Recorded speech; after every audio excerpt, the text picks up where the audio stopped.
Assalamualaikum, halo anak-anak soleh-solehah, apa kabar hari ini? Semoga selalu sehat dan tetap semangat untuk belajar.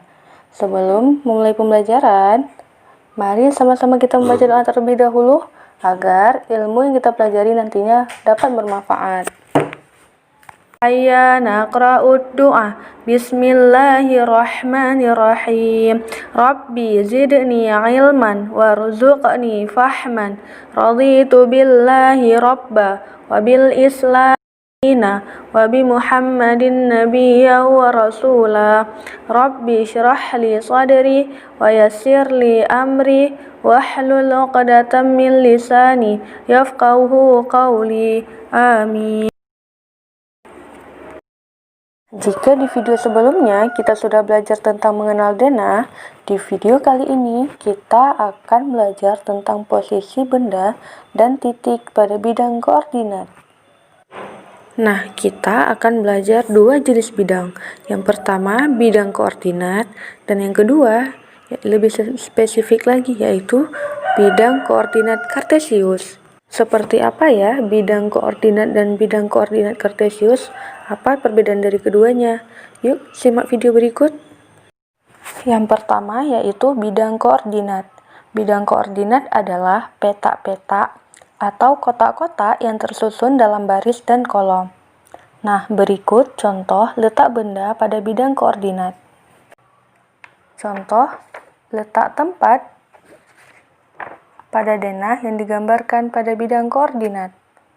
Dan yang terakhir adalah contoh letak sebuah tempat pada peta yang digambarkan dalam bidang koordinat. Perhatikan peta Pulau Bali pada bidang koordinat berikut. Tentukan koordinat posisi benda. Jadi, untuk menentukan koordinat posisi benda, perhatikan letak benda dari sumbu datar atau yang biasa disebut dengan apsis, kemudian letak dari sumbu tegak atau yang biasa disebut dengan ordinat. Penulisan posisi benda pada bidang koordinat yaitu menggunakan pasangan terurut X dan Y atau biasa ditulis X, Y, di mana X sumbu datar atau yang biasa disebut dengan apsis dan Y merupakan sumbu tegak atau yang biasa disebut dengan ordinat. Cara menentukan posisi benda. Nah, berikut ada gambar benda pada bidang koordinat. Jadi, pada bidang koordinat ini ada dua sumbu.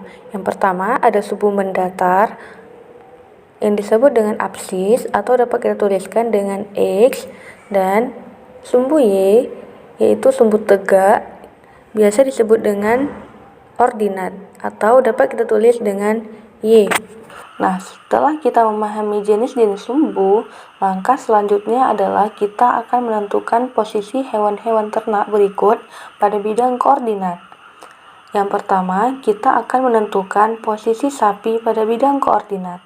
Sapi jika dilihat dari sumbu X mengarah ke titik A, kemudian jika dilihat dari sumbu tegak atau sumbu Y, koordinat sapi terletak pada titik 5. Nah, perlu diingat ya, dalam menentukan koordinat harus menggunakan pasangan terurut X, Y. Jadi harus berurutan ya, X dulu baru Y, jangan terbalik. Jadi koordinat sapi yaitu A, 5. Nah, selanjutnya kita akan menentukan koordinat ayam. Jadi, ayam jika dilihat dari sumbu X atau ke bawah mengarah ke titik B. Dan jika dilihat ke sumbu Y atau ke sebelah kiri, dia mengarah ke titik 2.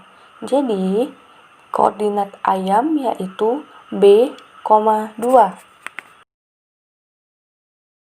Gimana anak-anak? Semoga bisa dipahami ya. Dan untuk menentukan letak suatu tempat pada denah dan letak sebuah tempat pada peta sama juga langkahnya. Anak-anak dapat berlatih sendiri di rumah. Nah, berikutnya kita akan belajar menentukan posisi titik pada bidang koordinat kartesius. Kira-kira seperti apa ya bidang koordinat kartesius tersebut? Nah, berikut definisinya. Bidang koordinat kartesius yaitu bidang yang digunakan untuk menggambarkan titik Jadi, letak sebuah titik juga dapat digambarkan pada bidang koordinat, yang disebut dengan bidang koordinat kartesius. Penulisan letak sebuah titik sama seperti penulisan posisi benda pada bidang koordinat, yaitu menggunakan pasangan terurut X, Y, di mana X merupakan sumbu mendatar dan Y merupakan sumbu tegak. Perhatikan gambar berikut. Nah, di sini ada 5 titik ya. Ada titik A, B, C, dan D. Kemudian kita akan menentukan koordinat titik A. Nah, jika dilihat dari sumbu X, yaitu ke bawah, mengarah ke bawah, terletak pada titik 4. Jadi kita tulis 4. Kemudian, jika dilihat kepada sumbu Y, mengarah ke titik 2. Jadi, koordinat titik A yaitu 4,2. Nah, selanjutnya kita akan menentukan koordinat titik B. Titik B, jika dilihat dari sumbu X, maka dia berada pada posisi negatif 5. Nah, kemudian jika kita lihat dari sumbu Y, dia berada tepat di angka 0, maka koordinat titik B yaitu negatif 5,0. Selanjutnya, kita akan menentukan koordinat titik C. Nah, jadi koordinat titik C, jika kita lihat ke sumbu X, dia berada tepat di titik negatif 2. Kemudian, jika kita lihat dari sumbu Y, koordinat titik C berada di angka negatif 3.